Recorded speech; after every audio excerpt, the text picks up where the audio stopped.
Selvfølgelig, nu hele flokken skulle hjem om efteråret. En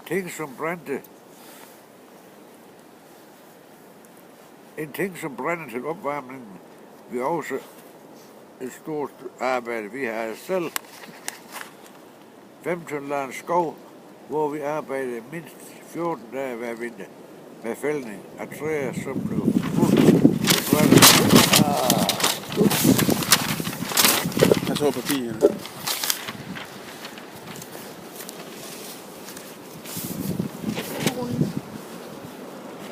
Så er du delen der. Nu kører det godt her.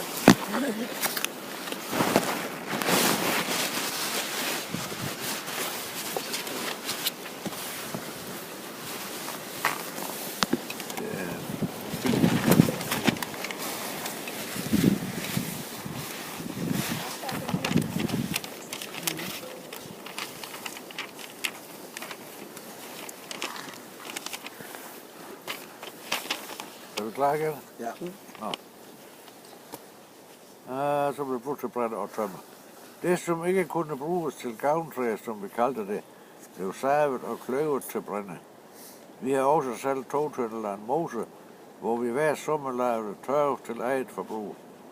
Det foregik på den måde, at dyndet blev smidt op i en stor trækasse på ca. 5 x 5 meter og ca. 40 cm høj. Derefter skulle det æltes og blandes til en passende konsistens, hvilket foregik ved, at vi med 2 heste red rundt og rundt i denne trækasse i ca. 2 timer. Hvorefter det blev fyldt i formen på en trillebør og lagt ud på jorden til tørring. Når det havde ligget nogen tid, så var det tørt på den ene side, skulle tørvene vandes for at kunne tørre på den anden side. Derefter blev de stablet i række til den sidste tørring, før de kunne køres hjem i laden. Et andet supplement til brænde var også afstivningen fra de levende hegn, der blev kørt hjem og lagt i stakke, hvorefter der kom en maskine og huggede det hele i små stykker. Hvilket var et godt materiale, der brugte optagning, eller på fu eller kakkelovn. I krigsårene skulle der spares på alting. For eksempel måtte vi ikke bruge strøm i dagtimerne. Når vi skulle tæse korn, foregik det efter kl. 20 om aftenen og til langt ud på natten. En ting som maltning af køerne foregik med hånden. Om sommeren blev de samlet i en fold i marken, hvor der var maltningen blev fuldført af 2-3 mand. Vi havde ca. 14-15 køer. Spandene med mælken blev brættet hjem med hestevogn og afhentet hver morgen af en stor fladvogn, en hestevogn med plads til 120-130 spande og fragtet til mejeriet, hvor mælken blev behandlet efter.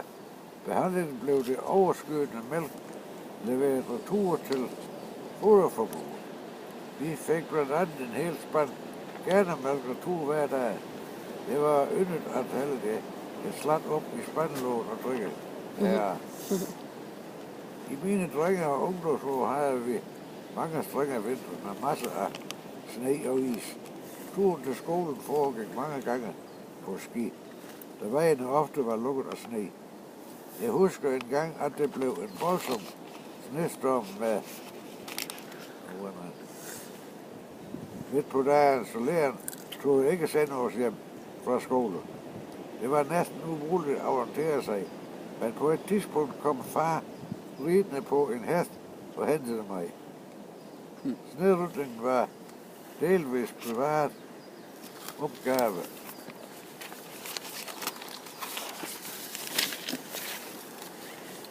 Områderne delt ind i distrikter, som hver havde en snefogel, som havde ansvaret for snerydningen i sit område. Man havde en hestetrukket sneplov, trukket af 3 heste. Det var jo meget begrænset, hvor meget sne den kunne flytte, så resten skulle skovles med håndkraft. Alle havde pligt til at deltage i arbejdet, dog afhængig af ejendommens størrelse. For eksempel skulle vi hjemmestille med en mand hver dag og 2 hver anden. Det var bestemt at skovle sne hver dag i 3 uger. Det var jo kun sjovt de første par dage. Det var ofte 25-30 mand i gang med arbejdet, og det var kutyme, at alle fik en kaffepons, når vi havde fået en ejendom skovlet fri. Sneen lå tit i 2 til 3 meters højde, så det var ikke et stort stykke, der blev ryddet på en dag. Skovlene varmede vi over komfuret og smurte dem ind med stearinlys, for at sneen ikke skulle klæbe fast på skovlen. Roerne til kreaturerne blev opbevaret i et dertil indrettet halvtag eller en rågekugle på marken, men det skete mange gange, at det hele var bundfrosset, så det var et stort arbejde at få dem hugget fri og lagt ind i stallen til optøjning, inden kreaturerne kunne æde dem. Når der var sne, blev karten taget frem og brugt til transport, når vi skulle i byen eller blot en slædetur. Hestens seletøj blev forsynet med klokker, så man kunne høre, når man kom slædende, for det var jo en ganske lydløs transport. Det var en vidunderlig fornemmelse at blive transporteret på den måde gennem vinterlandskabet. En klar frostdag. Vi havde også en skovslæde. Den blev trukket af 2 heste. Den blev brugt til transport af møg, råg og mælk til Mariet tværs over markene, når vejene var lukket og transporteret træ hjem fra skoven. Markarbejdet foregik alt med heste eller håndkraft. Det kunne godt være strengt, når det startede om foråret, hvor både vi og hestene var ude af træning. Dagen startede kl. 7 til kl. 9, hvor der var en kort pause, hvor både mand og heste fik et foder i marken. Kl. 12 var der en times pause, hvor hestene kom på stald for at blive fodret og vandet. Vi spiste middagsmad kl. 12, hvilket ikke gerne måtte tage for lang tid, da man gerne skulle nå at få en lille hvile. Så det var sure mine, hvis maden ikke var færdig kl. 12. Kl. 1 startede vi igen i marken, og næste pause var kl. 3, hvor der igen var foder tid for mand og heste. Derefter satte vi til kl. 17.30, og hestene kom på stald og blev fodret og plejet. Jeg skal love for, at både mand og heste var trætte efter sådan en dag, hvor man havde gået i løs og nyhavet jord en hel dag. Det værste var, når man blev fisbrændt, altså hudløs mellem baller. Okay. Ja. Fisbrændt. Et middel til at hjælpe lidt på det, var at skære en kort stump hyllegren, afbakke den og sætte den op mellem ballerne for at holde dem adskilt. Træning af kunstskøjning foregik også ved håndkraft, ved at man havde en balje med en snor om halsen og ca. 25 kilo gøjning i baljen. Og så gik det ellers bare op og ned af marken. Det var strengt arbejde. En ting som vandforsyning var også lidt af et problem. Vi havde 2 store beholdere oppe på loftet, hvor alt regnvand fra taget blev samlet og brugt til drikkevand. Til kreaturerne og husholdningen. Jeg husker en gang vi havde fået bliktaget oversmurt med tjære for at forhindre at taget rustede. Men det var ingen, der havde tænkt på, at vandet kom til at smage af tjære. Så i lang tid måtte vi koge alt vandet, som skulle bruges til husholdning. Vi havde dog også en boring, hvorfra vi kunne pumpe vand op i beholdere, hvor der ikke kom regn. Beholderne blev gjort rene en gang om året, og vi har flere gange fundet en død mus i disse beholdere, og troede, at vi ikke blev syge. For der må have For det må have masser af bakterier i vandet, hvor det også indgår i mine. Hukommelse er, at en mørk efterårsaften blev blæst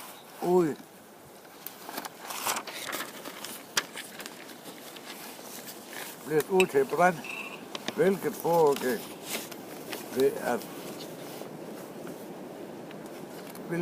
at man cyklede rundt i by og omegn og blæste i et korn. Så vidste man, at der var brand i omegnen. Branden, nu skal jeg have næsthus.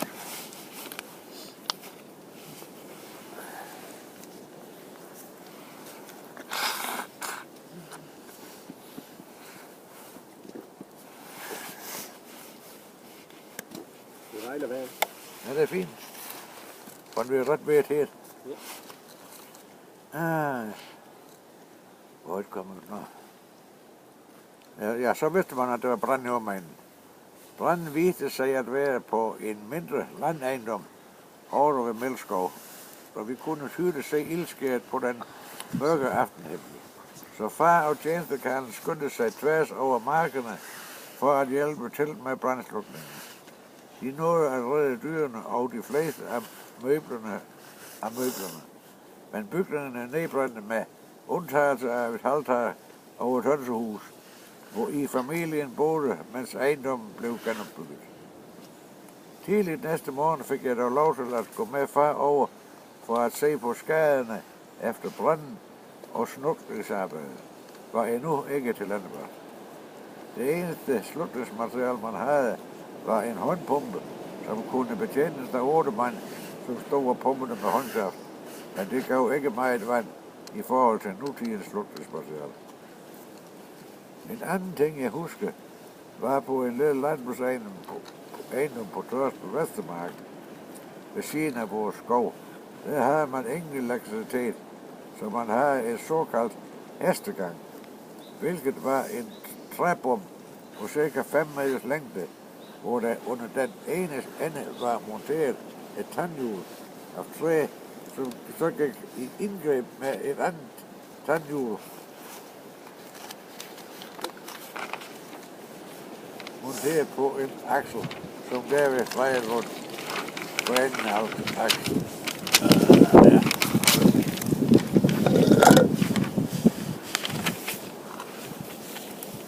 Og for enden af aksel stod en rensemaskine, hvorfra en rem kunne trække et mini-tæskeværk, når der skulle tæskes korn.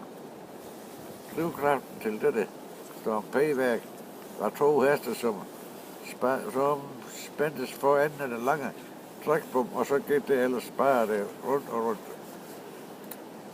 Fra min skolegang husker jeg, at vi ofte blev sendt rundt for at sælge mærker til velgørende formål, som for eksempel julemærker, dobbeltmærker, røde korsmærker og forskellige andre.